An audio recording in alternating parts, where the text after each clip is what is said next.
السلام عليكم ورحمة الله وبركاته. أهلا وسهلا بكم متابعينا متابعي شبكة أخبار مغرب في كل مكان، ومن مركز المهندس هنا عطية لتصليح الشاشات، شارع طه حسين أو خلف عمارة طه حسين، الفرع الرئيسي محل أبو طارق بجوار مطعم عروس البحر للأسماك.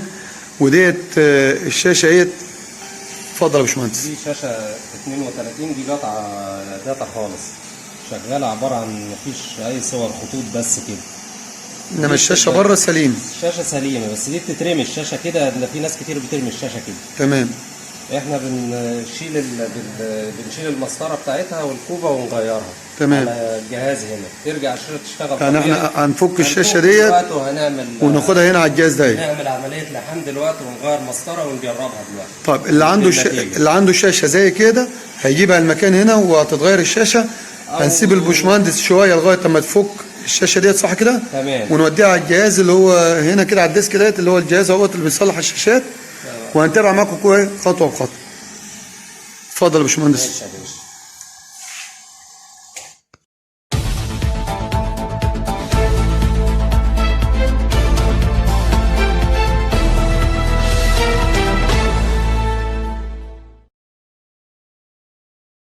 وبعد ما فكينا الشاشة هناك يا باشمهندس جبناها هنا على الجهاز، والباشمهندس هيبدأ يتعامل هنا.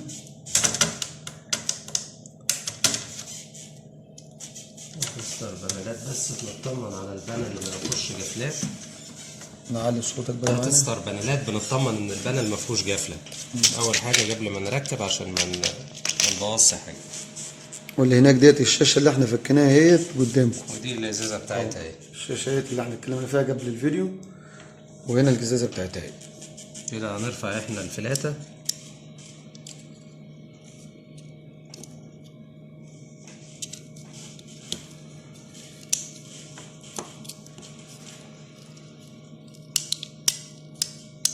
احنا بنرفع الفلاتة من الشاشة نفسها، صح كده؟ اه.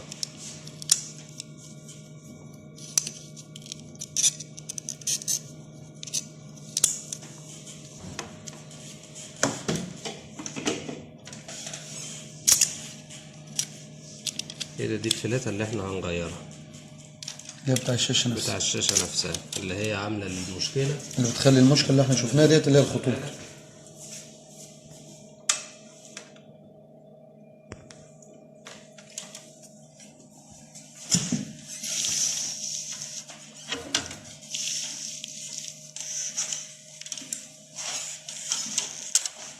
كده لازم تترفع بمكوى حرف تي، ما ينفعش تترفع بالهوتير عشان ده جزاز، عشان ما تسخن. لو سخنت على الازازة هتخلي الازازة تطرشق. بس تفكها من الشاشة وتفكها من الفلاتة. فك من الفلاتة ومن الشاشة. احنا فكينا الفلاتة والمسطرة وبعد كده هنفك الشاشة.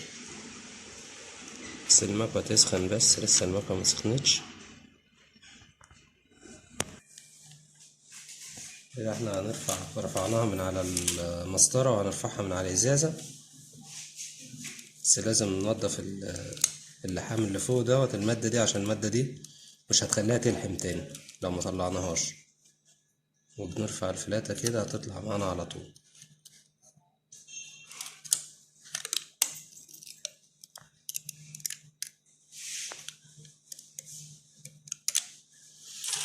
كده الفلاتة دي طلعت، دي اللي احنا هنغيرها، هي اللي عاملة المشكلة كلها، اللي بتعمل خطوط في الشاشة. بتعمل خطوط في الشاشة. بس لازم ننضف مكانها.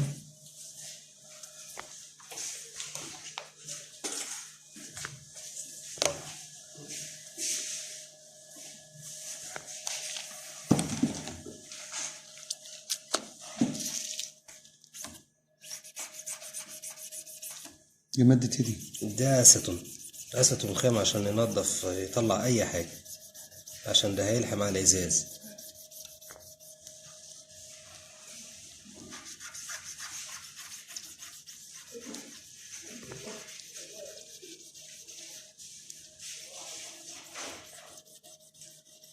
شايف اللي طالع؟ كل ده طالع،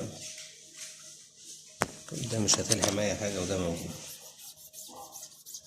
على اساس يلحم على نظيف. على اساس يلحم على نظيف وما يعملش خطوط، ما يسيبش. ممكن يسيب سطر لو ده ما نضيفش، سطرين كده، لكن احنا عايزين نعملها ما يبقاش فيها اي حاجة. كده احنا دي عملية النظافة هنا على الإزازة خلصت. هننضف المسطرة برضو نفس الكلام. انت بتعملها في الاربع فلاتات ولا دي بس؟ لا، في الأربع فلاتات لما يكونوا بايظين، بس دي فيها فلاتة واحدة بايظة. هنغير أول فلاتة ولا الرئيسية دي وهنجربها. يعني انت بتعرف قبل ما تشتغل في الشاشة كام فلاتة فيها اللي بنشوف بايظة؟ الفلاتة اللي بايظة وبنغيرها واحدة واحدة. اشتغلتش بنغير التانية على طول. على اساس ما نلعبش في ما الشاشة كتير يعني. نبوظ الفلاتات كلهم، نرفع واحدة واحدة، إن ممكن بتطلع واحدة بس بايظة.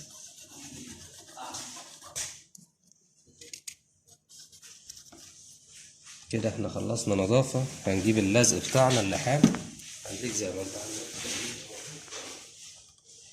ديت ايه الفلات اللي هي بتاع الشاشة نفسها، دي كلها فلاتات للشاشة.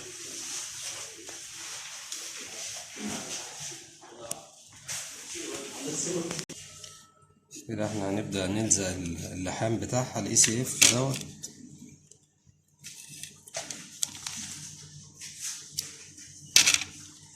اللي هيلحم الازازة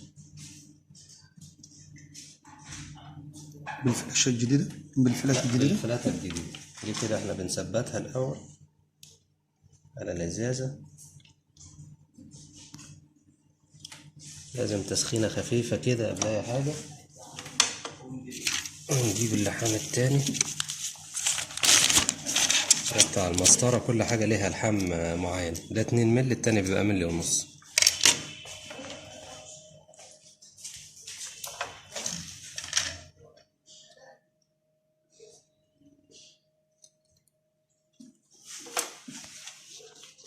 نديله تسخينة.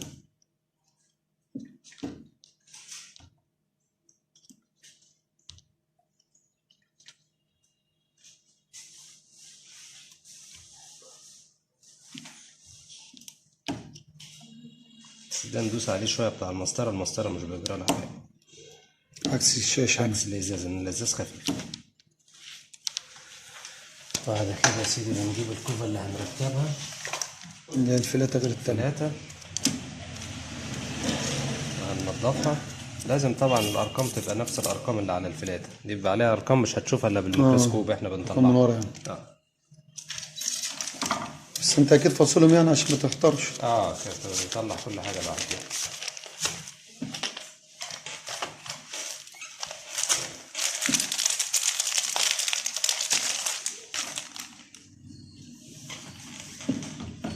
نشيل دي عشان ما نتلخبطش فيها.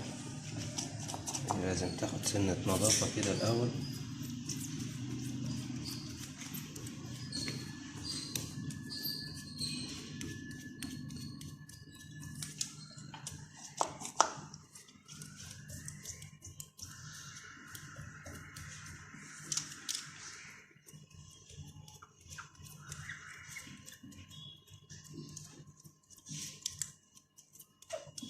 بعد كده يا باشا، بعد ما نطفت كده،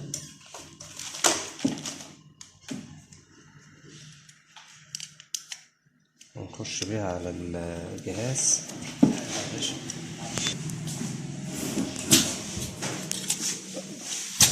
تتجرى مثلا على الجهاز ده. هنظبطها الأول هنا عشان نلحم على طول.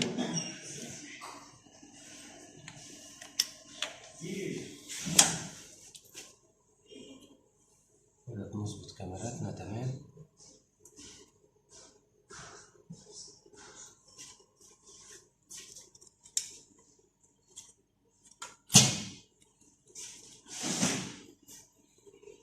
ننزل بالكوف.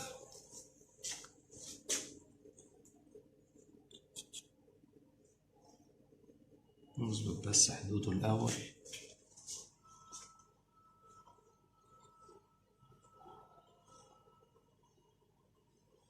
لازم يبقوا متساويين زي بعضهم الاتنين بالظبط.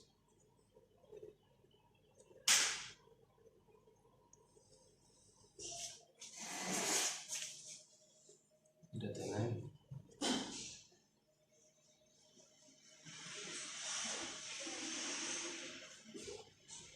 نجيب بدايتها بس.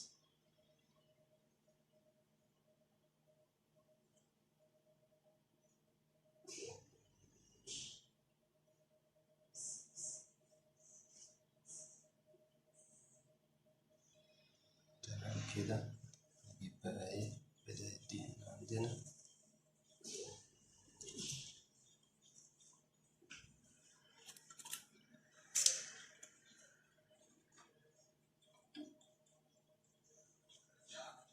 لازم دي تظهر على الشاشة زي دي برضو كبدايتها يعني. عشان دي بداية ودي نهاية، نجيب نهايتها كده ظهرت يعني عشان لما نشتغل نبقى شغالين صح.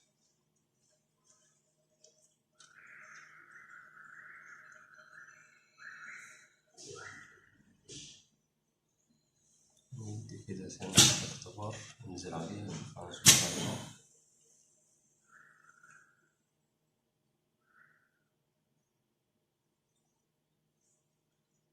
كده تمام. كل الرجول مظبوطة من هنا ومن هنا.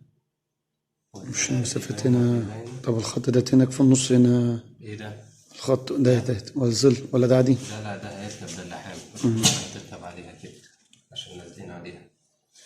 هذا بقى المسطرة.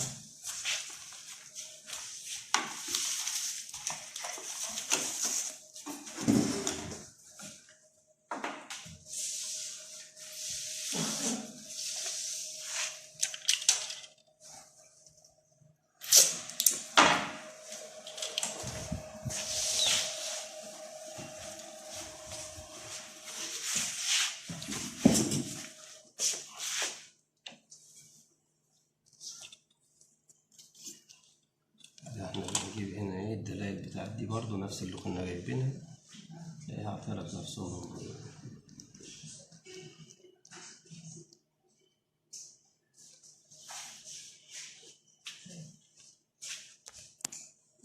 بطنا الازازة اللي هنلحم عليها هننزل بقى نديها تسخين كده، ننزل عليها على اللحام بالظبط ونسخن. هي ده بيوصل ل2000 الضغط بتاع المكنة، 2000 درجة حرارية كده. سخنا نطلع هنرفع اللحام اهو، هنبدأ ننزل بالكوفة اللي هنلحمها.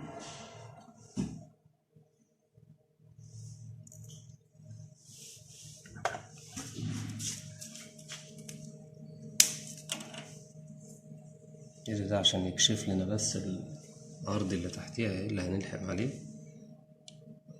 كده احنا بنبدأ ننزل اهي، دي اللي انت كنت بتسأل عليها دي.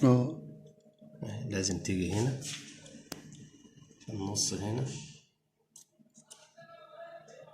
ودي هنا.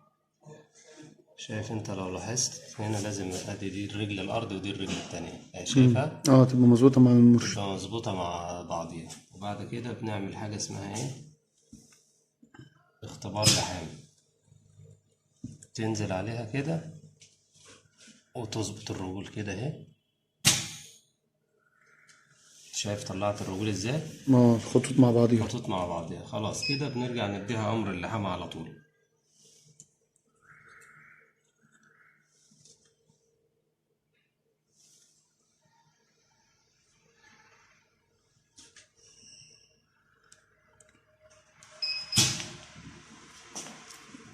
المكنة دي نوعها هي ايه؟ مصري ولا؟ لا دي صيني. كده بتلحم هي؟ كده هي خدت امر اوتوماتيك انها تلحم.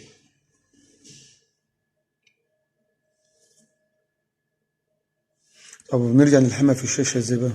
يعني هي كده احنا بنلحم في الشاشة، هنرجع نلحم على المسطرة بعد كده. يدوي ولا بالجزمة؟ المسطرة بنحطها نثبتها يدوي وبعد كده نحطها على المكنة. لازم تاخد لحام بالمكنة. لازم تاخد العام بالمكنة. بس كده دي خلاص كده تمام. كده احنا ايه هنلحم المسطرة. خلاص لحمنا الازازة، ودي ليها ظبطة برضو، لازم كل رجل على رجل.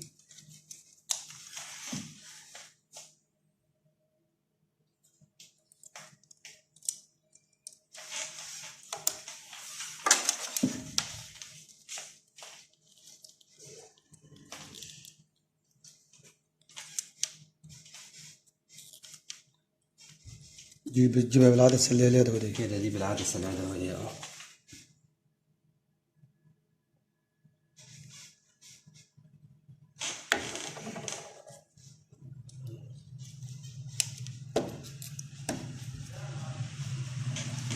شايف دي اللي احنا رفعناها دي اتلحمت اه خلاص، ودي اتلحمت بس هنلحمها على المكنة تاني نديها بس عشان ندوق عليها. ضغط بس اللحام ان المكنة تثبتها بس كده. احنا هنبدأ ايه نلحم المسطرة، نعمل لها اختبار نزول كده انك تنزل عليها بالظبط.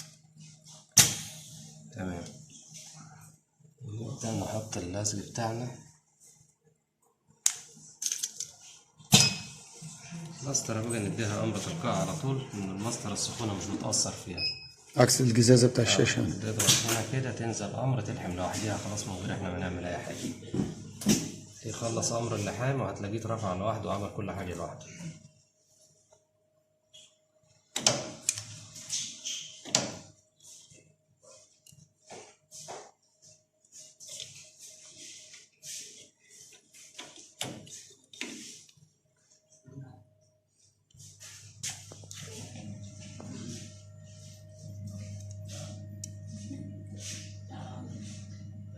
دلوقتي هي بتلحم كده. هي كده بتلحم. انت هتبص دلوقتي هتطلع لوحديها كده بعد ما تخلص، هتلاقي ال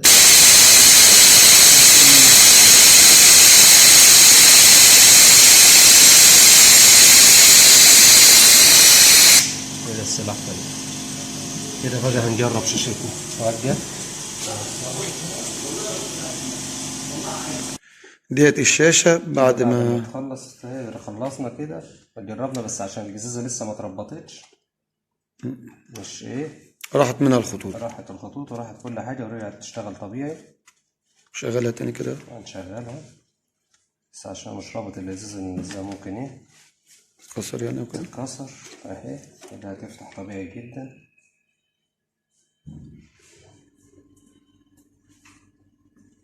ادي الشاشة اهوت بعد الصيانة. ادي فايدة صيانة المكنة والعيوب، اخطر عيوب بتعملها. شكرا يا هندسة، وربنا يجعلها فتحة خير يا رب عليك. حبيبي يا باشا، حبيبي يا هندسة حبيبي.